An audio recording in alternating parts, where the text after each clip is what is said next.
Olá, que bom! Hoje é dia de escola dominical. É uma alegria poder estar substituindo o Reverendo Epifânio nesses 2 sábados que vamos ter e vamos encerrar o assunto parábolas. E quando ele retornar, virá com um tema novo para o nosso estudo, para a nossa reflexão. E hoje nós vamos ler Mateus 25, de 1 a 13. A parábola das 10 virgens. Mateus 25, de 1 a 13. Então, o reino dos céus será semelhante a 10 virgens que, tomando as suas lâmpadas, saíram a encontrar-se com o noivo. 5 dentre elas eram nécias e 5 prudentes. As nécias, ao tomarem as suas lâmpadas, não levaram azeite consigo. No entanto, as prudentes, além das lâmpadas, levaram azeite nas vasilhas. E, tardando o noivo, foram todas tomadas de sono e adormeceram. Mas à meia-noite ouviu-se um grito: Eis o noivo! Saí ao seu encontro. Então se levantaram todas aquelas virgens e prepararam as suas lâmpadas. E as nécias disseram às prudentes: Dai-nos do vosso azeite, porque as nossas lâmpadas estão se apagando. Mas as prudentes responderam: Não, para que não nos falte a nós e a vós outras. Ide ante aos que vendem e comprai-o. E saindo elas para comprar, chegou o noivo, e as que estavam apercebidas entraram com ele para as bodas, e fechou-se a porta. Mais tarde chegaram as virgens nécias, clamando: Senhor, Senhor, abre-nos a porta. Mas ele respondeu: em verdade vos digo que eu não vos conheço. Vigiai, pois, porque não sabeis o dia nem a hora. Para dar uma visão mais interessante dessa parábola, para te ajudar a ter. Porque, assim, por essas coisas estarem muito distantes de nós, esses eventos estarem muito distantes de nós, a gente não consegue localizar no tempo e não consegue localizar os valores, os simbólicos que estão por trás do texto. Eu vou passar um vídeo e eu vou explicar um pouco do contexto. A gente chama isso de Sitzenleben, do contexto vital que está em torno da parábola. Reparem que nesse vídeo eles mostram esse ambiente, que é um ambiente de época. Eles vão aqui tentar ensinar e mostrar para a gente, apresentar para a gente qual é o lugar dessas 10 virgens. Elas funcionam, tá vendo essas moças aí, com essas lâmpadas na mão? Elas funcionam como damas de honra. Viu ele colocando agora o óleo dentro das lâmpadas? Elas pagam por isso e elas devem colocar esse azeite para fazer queimar, né? Tem um fio, uma espécie de um pavio que faz queimar. O que acontece é que essas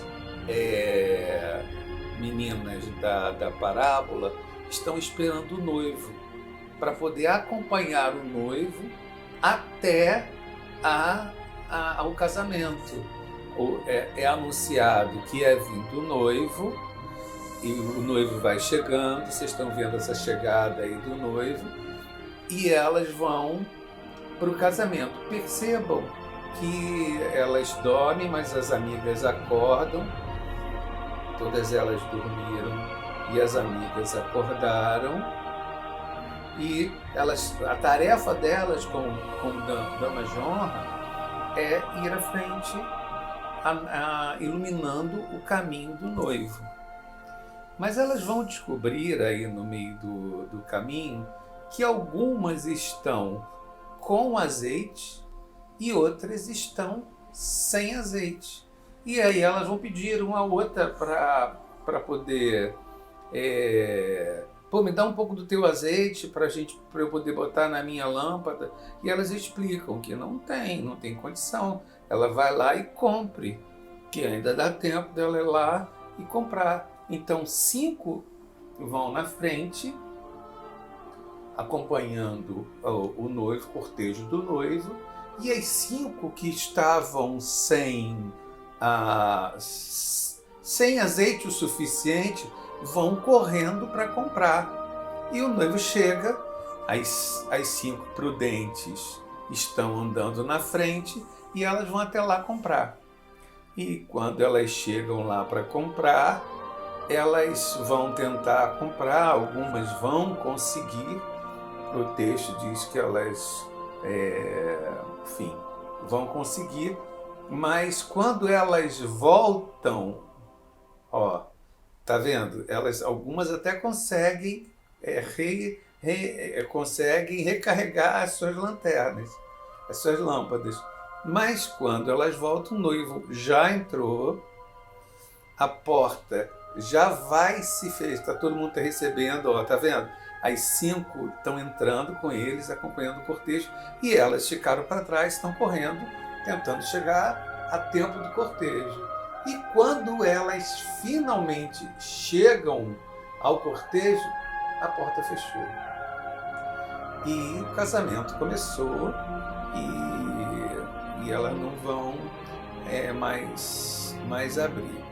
No fundo, parece uma grande falta de consideração delas de não terem pensado nisso, de não terem comprado antes o seu azeite, enfim. E elas ficam do lado de fora da festa e elas voltam entristecidas. É isso. Vamos começar então um pouco, já que você conseguiu se ver na cena. Eu acho que a ideia era essa, era você conseguir se ver na cena. Eu quero levantar aqui algumas perguntas e ver o que você entendeu e o que isso diz para a nossa vida. Primeira pergunta: quantas das meninas dormem? Essa aqui, ó. Primeira pergunta: quantas das meninas dormem? Se você respondeu as 10, se você respondeu 5, você errou. Porque, na verdade, tanto as sábias quanto as nécias, elas dormem. Está aqui nessa foto A, na foto B, tanto as sábias quanto as nécias dormem. Elas ficam cansadas, elas ficam esperando o noivo.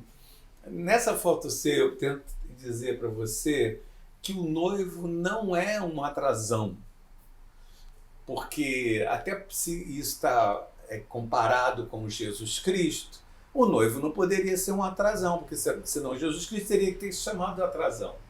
O que está acontecendo, o noivo chega depois, porque ele está negociando o dote. Isso era típico da época.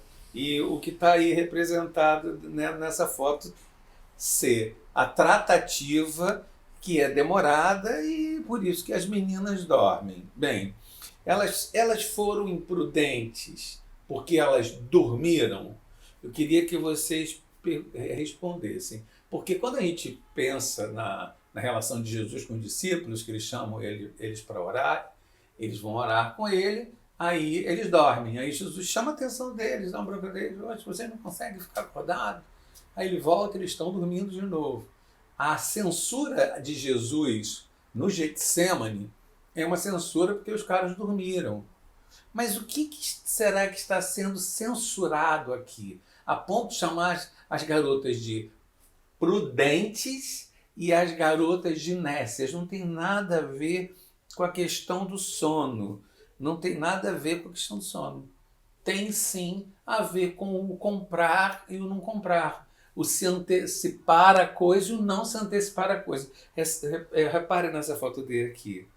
Qual é a sugestão que as sábias dão? Vão lá e comprem. E a prova de que... E o que elas vão fazer? Vocês viram no filme e estão vendo aqui na foto elas foram comprar. Por que elas foram comprar? Porque elas tinham dinheiro. Elas tinham dinheiro. Se elas tinham dinheiro, por que elas não compraram antes? Foto F. Porque elas não compraram antes?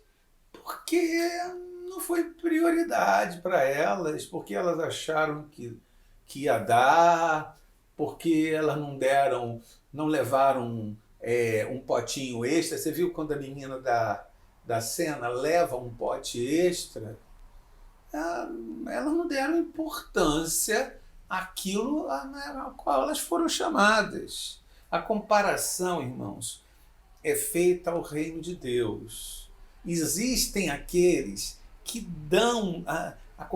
Quando eu digo que a comparação é feita ao reino de Deus, para dizer o seguinte: existem aqueles que dão valor às coisas do reino de Deus e existem aqueles que não dão o mesmo valor. Que as coisas têm o mesmo peso e as coisas não têm o mesmo peso. A tarefa dessas meninas, aqui na foto G você vê, é iluminar o caminho do noivo. Essa era a tarefa das meninas. Essa tarefa ela se estende a nós.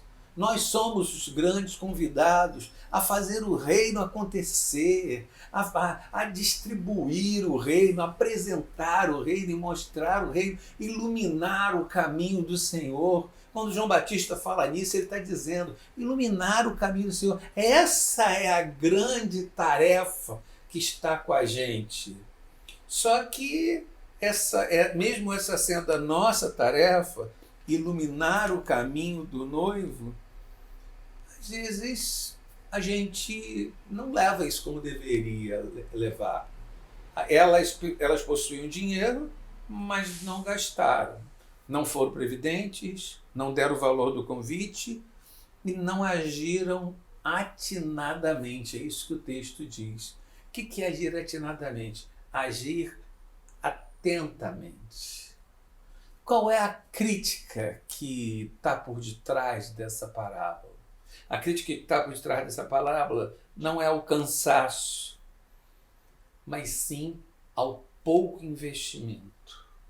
Aquelas que tinham condição de fazer, de comprar, de botar azeite na sua candeia, na sua lâmpada, não fizeram porque não acharam importante ou porque não entenderam o valor da tarefa. Fica aqui a dica. Estará de fora do reino de Deus aquele que não dá valor. Quando eu falo disso, não estou querendo dizer de salvação, porque dá a impressão de que o tônus do texto é para salvação. Todo mundo prega dizendo em salvação. Todo mundo prega dizendo em salvação. Eu queria falar mais do que isso. Eu queria dizer que o tom desse texto é o reino de Deus. Quem se poupa, quem se dá pouco, fica fora da festa. Aqui na foto H. Fica fora da festa. Quem se dá pouco, quem se entrega pouco às coisas, quem se dedica pouco ao reino, você vê gente assim na relação na fé, você vê gente assim na relação na igreja, você percebe gente assim que ainda tem a alegria de dizer assim, eu sento no banco de trás e eu não quero ter contato com ninguém. Você conhece gente assim. Mas a verdade é que essas pessoas ficam de fora da festa, deixam de experimentar o reino. E a tarefa do reino é a tarefa da gente se colocar por inteiro, se entregar por inteiro, colocar o coração por inteiro e sem desculpas. Em outras parábolas você já viu, deixa eu enterrar meu pai, deixa eu vender um campo. Todo mundo tem desculpas criativas quando o tema é se entregar ao reino de Deus. A tarefa, a grande tarefa de comunicação dessa parábola é perceber que às vezes a gente fica de fora da melhor etapa da nossa vida, da melhor parte da nossa vida. Então, conselho para você a partir da parábola, não seja relaxado, não deixe que a lâmpada das suas motivações se apague. E essa foto aqui, ela me diz assim bastante. Existe prazer em construir o reino. Existe prazer em ter luz nas mãos. Existe prazer em esperar o reino. Nós esperamos o Senhor. Nós acreditamos que o Senhor vem. Nós acreditamos na volta de Jesus Cristo. Mas enquanto isso não acontece, eu tenho azeite preparado em minhas lâmpadas. Enquanto isso acontece, eu vivo a iluminar o caminho do Mestre. Eu vivo a anunciar o caminho do Mestre. Nós esperamos pelo Senhor. Enquanto Ele não chega, nós trabalhamos. Chega, gente, de apenas dar um pedacinho de si. Chega disso. Chega de a gente se dar pela metade ou não se dedicar como deveria se dedicar. É o convite dessa parábola. Agora eu queria te fazer uma pergunta que talvez você tenha. Quando as meninas perceberam que estavam sem o azeite, elas pediram às outras: poxa, me dá azeite que eu tenho pouco. E as garotas não deram. Será que elas foram mesquinhas? Tem muitas respostas para isso, muitas respostas. Mas uma eu queria deixar com você.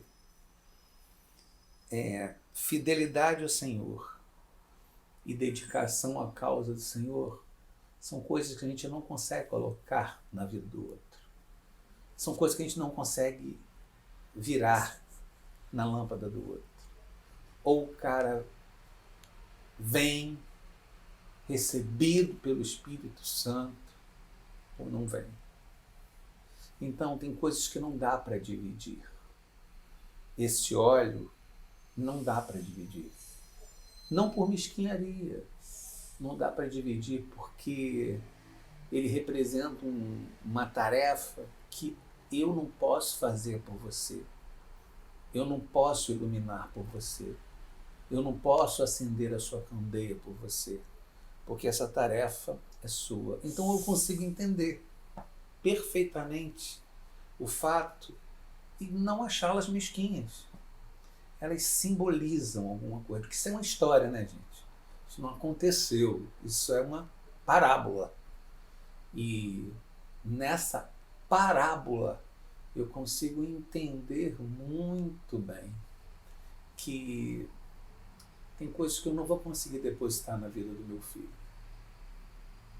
Tem coisas que eu não vou conseguir depositar na vida do marido, da esposa.